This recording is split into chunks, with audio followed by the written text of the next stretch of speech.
પાદરાના વાત્સલ્ય હોસ્પિટલમાં સગર્ભા મહિલાનું પ્રસૂતિ બાદ મોત નિપજતા મૃતક મહિલાના પતિએ પાદરા પોલીસ મથકમાં ફરિયાદ નોંધાવી છે। પાદરાના જૂના કોઠા મહાદેવ મંદિર પાસે રહેતા સુસ્મિતભાઈ સોનીના પત્ની ભાગ્યશ્રી પ્રેગ્નન્ટ હતા ત્યારથી જ પાદરાના વાત્સલ્ય હોસ્પિટલની સારવાર ચાલતી હતી। તારીખ 26ના રોજ એવું હતું કે સુસ્મિતના પત્ની ભાગ્યશ્રીને પેટમાં દુખાવો પડતા તેઓને તાત્કાલિક વાત્સલ્ય હોસ્પિટલમાં જ્યાં ભાગ્યશ્રીને ડિલિવરી અર્થે દાખલ કરવામાં આવી હતી ત્યાં જાણવા મળેલ કે મુખ્ય તબીબ ડોક્ટર હિતેશ શાહ નથી, જેથી સુસ્મિત સોનીએ તાત્કાલિક તબીબનો ફોન પર સંપર્ક કર્યો હતો અને સુસ્મિત સોનીએ તબીબને જણાવ્યું હતું કે દર્દીને અન્ય દવાખાને લઈ જઈએ તો તબીબે ચિંતા ના કરશો તેમ જણાવીને અમારો સ્ટાફ ડિલિવરી કરાવી દેશે તેમ જણાવ્યું હતું। ત્યારબાદ દર્દીને લઈ ગયા હતા અને ડિલિવરી બાદ દર્દીને કોઈ પણ પ્રકારની સારવાર નહીં કરીને હોવાના આક્ષેપો પણ કર્યા હતા। તબીબ પણ ફરજ પર હાજર નહીં રહ્યા હોવાથી અને નિષ્કાળજીના કારણે દર્દીનું મોત થયાના આક્ષેપો કર્યા હતા।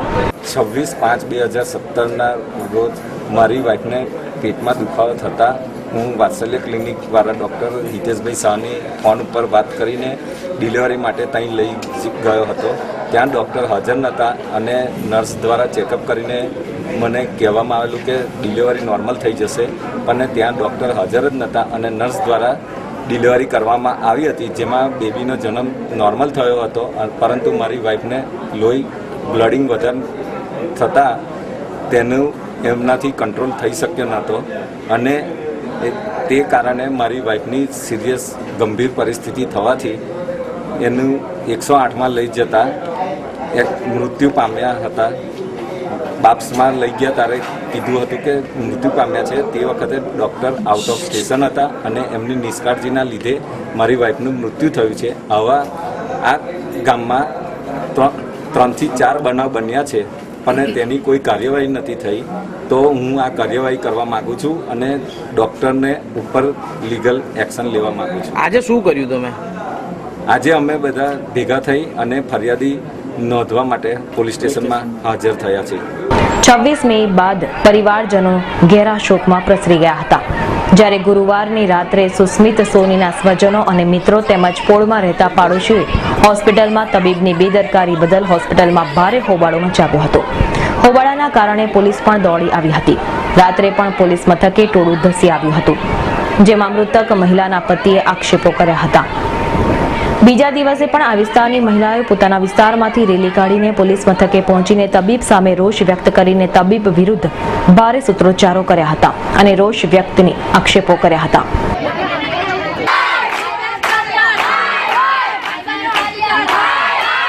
અમે બધી સ્ત્રી નારી ભેગા થઈને વાત્સલ્ય હોસ્પિટલના ડૉક્ટર હિતેશભાઈ, તેમની નર્સ ભાવના, અમે ત્યાં અમારા ફળિયાનો કેસ ભાગ્યશ્રી સોની ભાગ્યશ્રી સુસ્મિતભાઈ તેના કેસ માટે ન્યાય માટે અમે આવ્યા છીએ।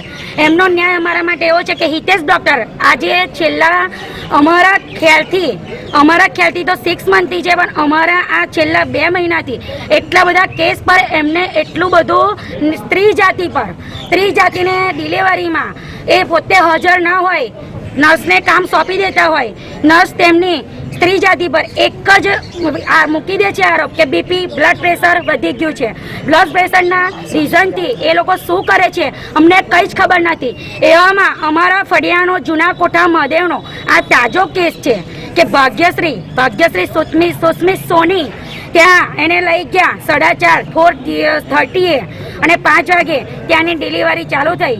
ત્યાંની ડિલિવરી કરી અને 5-7 મિનિટમાં ત્યાં એણે એના દેહને ત્યાગ આપ્યો। શું કર્યું? બીપીનું નામ મૂકી દીધું, ત્યારે ડૉક્ટર હાજર નહોતા અને 10 મિનિટ 15 મિનિટ પછી 2-3 ડૉક્ટર એમને ત્યાં મોકલ્યા। 2-3 ડૉક્ટર મોકલ્યા પછી થોડી વારમાં એ ડૉક્ટર પોતે હાજર થયા। એ ડૉક્ટર પોતે નહોતા તો ક્યાંથી હાજર થયા? એ પોતે નહોતા તો એમને એવું રીઝન આપવું જોઈએ કે અમારી હોસ્પિટલમાં તમારો કેસ એડમિટ કરશો નહીં ભાઈ, હું પોતે હાજર નથી, નર્સ જોડે આ કામ કરવાનું નથી। આનાથી કેટલી સ્ત્રી જાતિના જીવ જાય છે। આજે પાદરાના 4 કેસ બનેલા છે અને આજે જે ભાગ્યશ્રીનો જીવ ગયો છે એની એક નાની બેબી છે એ આજે 7 દિવસની થઈ છે, એક બીજી બેબી છે તે આજે 9 વર્ષની થઈ છે, 2 છોકરા છે, એમના હસબન્ડ છે, બધા જ આજે એના છોકરા તમે ક્યાં મા વગરના હતો. શું કરવા આવ્યા? અત્યારે અમે પોલીસ સ્ટેશનમાં ન્યાય માટે આવ્યા છે. વાત્સલ્ય હોસ્પિટલને અમારે તાળા જોઈએ. જ્યાં સુધી તાળા નહીં મારે ત્યાં સુધી અમે સ્ત્રી નારી સંગઠન અહીંયા ને અહીંયા અડીખમ ઉભા રહીશું. જરૂર પડશે તો અમે અનશન પર ઉતરી જઈશું. અમારે ન્યાય જોઈએ, ન્યાય જોઈએ. જ્યાં તમામ આક્ષેપોનું તબીબે ખંડન કર્યું હતું અને તેઓએ આ ઘટના અંગે જણાવ્યું હતું. એટલે આ જે ભાગ્યશ્રીબેનનું મૃત્યુ થયું છે તેનું મને પણ ખૂબ દુઃખ છે. હવે એને ઇમરજન્સી એવી ઊભી થઈ ગઈ હતી કે જેના કારણે મારી એબ્સન્સમાં એ આવ્યા ત્યારે અમે એમને સલાહ આપી કે તમારે બે જવું તો જઈ શકાય છે, પણ ઇમરજન્સીને કારણે એને મુખ ખુલી જવાથી ડિલિવરી જલ્દી થઈ ગઈ અને જે અમારો ટ્રેન સ્ટાફ છે એને એમની વ્યવસ્થા કરી. તે વખતે અમે પણ ડિલિવરી માટે અમારા સહાધ્યાયી 2000 ડૉક્ટરને ઇન્ફોર્મ કર્યું હતું અને ત્યાર પછી જ્યારે એને જે ડિલિવરીનું કોમ્પ્લિકેશન છે કે જેમાં ઘણીવાર ગર્ભાશય ઊંચું પડી જાય અને બ્લીડિંગ થાય તો એને માટે દવા પણ બધી કરી હતી. ત્યાર પછી એક કોમ્પ્લિકેશન એવું છે કે જે લોહીની ગંઠાવાની પ્રક્રિયા બંધ થઈ જાય, જેને અમે DIC કહીએ છીએ, એ થતું હોય તો એમાં કોઈ એને બ્લીડિંગ બંધ કરી શકતું નથી.